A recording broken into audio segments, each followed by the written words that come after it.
50 Famous Fairy Tales. Tale number 15. The Nose. A long time ago, 3 poor soldiers, after having fought hard in the wars, set out on their road toward home, begging their way as they went. One evening, when they had reached a deep and gloomy wood, darkness came upon them, and they found that they must spend the night there. They agreed that 2 of them should sleep, while a third kept guard, so that no wild beast could harm them. When the guard grew tired, he was to awaken one of the others and take his turn of sleeping. The 2 who were first to rest lay down and fell fast asleep, while the third built a fire and sat down to keep watch. He had not waited long before a little man in a red jacket appeared. "Who's there?" the little man asked. "A friend," said the soldier. "What sort of friend?" "A poor broken-down soldier," said the other, "with his 2 comrades who have nothing left to live on. Come, sit down and warm yourself." "Thank you for your courtesy," said the little man. "Since kindness should never go unrewarded, take this and show it to your comrades in the morning." He took an old cloak from his pocket and gave it to the soldier, telling him that whoever wore it would get whatever he wished. Then the little man vanished. The second soldier's turn to watch soon came, and the first went to sleep. Before long, the little man in the red jacket again appeared. The second soldier was as friendly as his comrade had been, and the little man gave him a purse, which he told him would always be full of gold. Then the third soldier's turn to watch came, and he also had the little man for his guest. He received a wonderful horn that drew crowds whenever it was played, and made everyone do what the blower commanded. In the morning, each soldier told his story and showed his treasure. As they were old friends, they agreed to travel together to see the world. They spent their time very happily, until at last they began to tire of this roving life, and thought they would like to have a home of their own. So the first soldier put on his cloak and wished for a fine castle. In a moment it stood before their eyes, with fine gardens and green lawns spread around it. Out of the gate came a fine coach with 3 dapple gray horses to meet the 3 soldiers and take them to their new home. All went very well for a time, but it would not do to stay at home always, so they gathered all their wealth, all their rich clothes and servants, ordered their coach, and set out on a journey to see a neighboring king. Now this king had an only daughter, and as he took the 3 soldiers for king's sons, he gave them a royal welcome. One day, as the second soldier was walking with the princess, she saw his wonderful purse. She asked him what it was, and he was foolish enough to tell her. But indeed it did not make much difference, for she had magic powers of her own, and knew all about it anyway. Now this princess was very cunning and artful, so she set to work and made a purse so like the soldiers that no one would know one from the other. Then she asked him to come to see her, and while he was there she gave him some wine that she had drugged. Soon he fell asleep. The princess took away the wonderful purse, leaving the one she had made in its place. The next morning the soldiers started for home. Soon after they reached their castle, they wanted some money, and they went to the purse for it. They found money in it, but when they had emptied it, none came to take its place.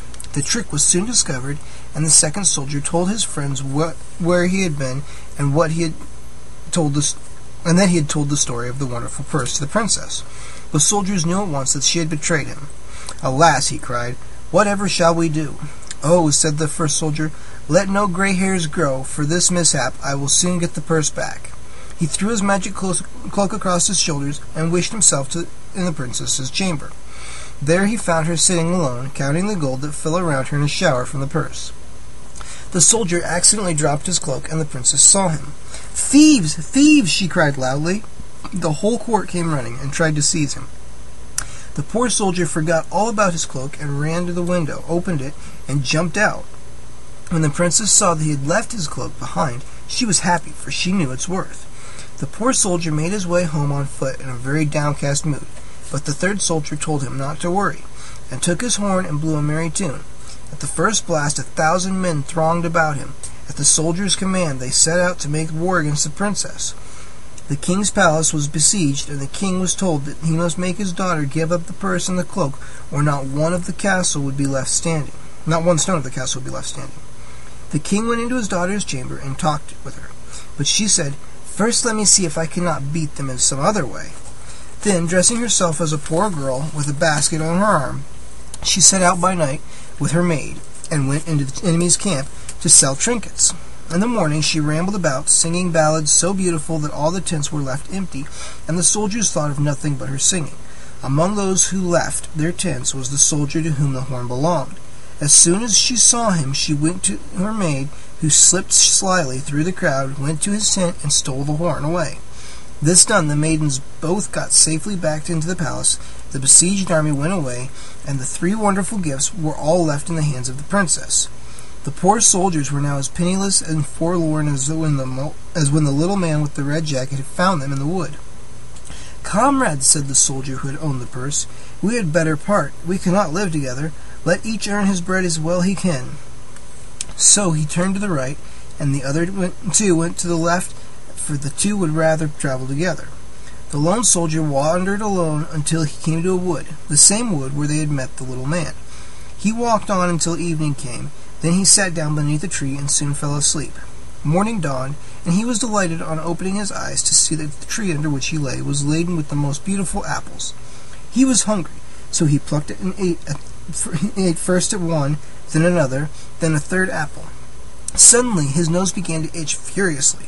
When he put up his hand to scratch it, he discovered that his nose had grown down to his chin. In a minute it reached his breast.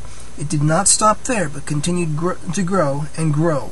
"Mercy on us," he thought, "when will it stop growing?" And well might he ask, for by this time it had reached the ground. It went over the grass, across the brook, around the bushes, between the trees, stretching to an enormous length, all through the wood. Meanwhile his comrades journeyed on. Suddenly one of them stumbled against something.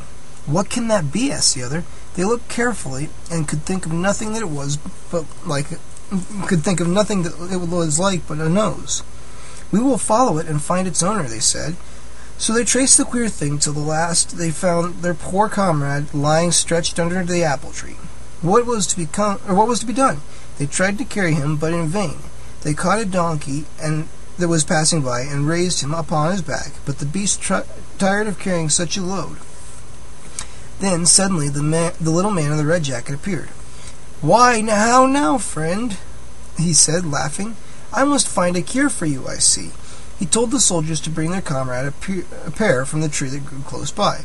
As soon as the soldier had eaten it, his nose became its proper size.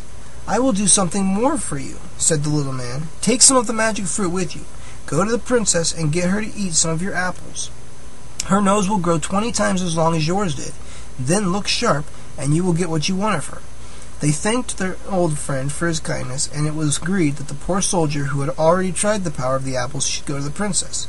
He dressed himself as a gardener's boy, went to the king's palace, and said he had apples to sell, such as never had been seen before. Everyone who saw the fruit was delighted and wanted to taste it, but he said the apples were only for the princess. She sent her maid to buy his stock. The apples were so tempting that she began eating at once. She had eaten 3 when she began to wonder what ailed her nose. It grew and grew down to the ground, out of the window and over the garden wall, and nobody knows how far. The king announced to all his kingdom that whoever could heal her of this dreadful disease should be richly rewarded. Many tried, but the princess got no relief. Then the soldier dressed himself as a doctor and said he could cure her. He chopped up some of the apple and, to punish her, gave her the dose, saying he would call the next day. Instead of being shorter, the nose was longer than ever. The princess was in a dreadful fright. The doctor chopped up a little of the pear and gave it to her, saying he was sure that it would do the trick, and it would do good, and he would call again the next day. Next day the nose was, to be sure, a little smaller, but it was still bigger than it had been when the doctor began to meddle with it. The doctor thought to himself, "I must frighten this cunning princess a little more." So he gave her another dose of the apple and said he would call on the morrow. Next morning came, and the nose was 10 times as big as before. "My good lady," said the doctor, "something works against my medicine. I know what it is. You have stolen goods about you, I am sure, and if you do not give them back, I can do nothing for you." The princess denied that she had anything of the kind. "Very well," said the doctor, "you may do as you please, but I am sure I am right." Then he went to the king and told him exactly how the matter stood. "Daughter," the king said, "send back the cloak, the purse, and the horn that you stole from their owners." The princess ordered her maid to fetch all the 3 things, and she gave them to the doctor, begging him to return them. The moment he had them safe, he gave the princess a whole pear to eat, and the the nose became normal size. As for the doctor, he put on the cloak, wished the king and his court a good day, and was soon with his two friends, who ever after lived happily in their palace. The end.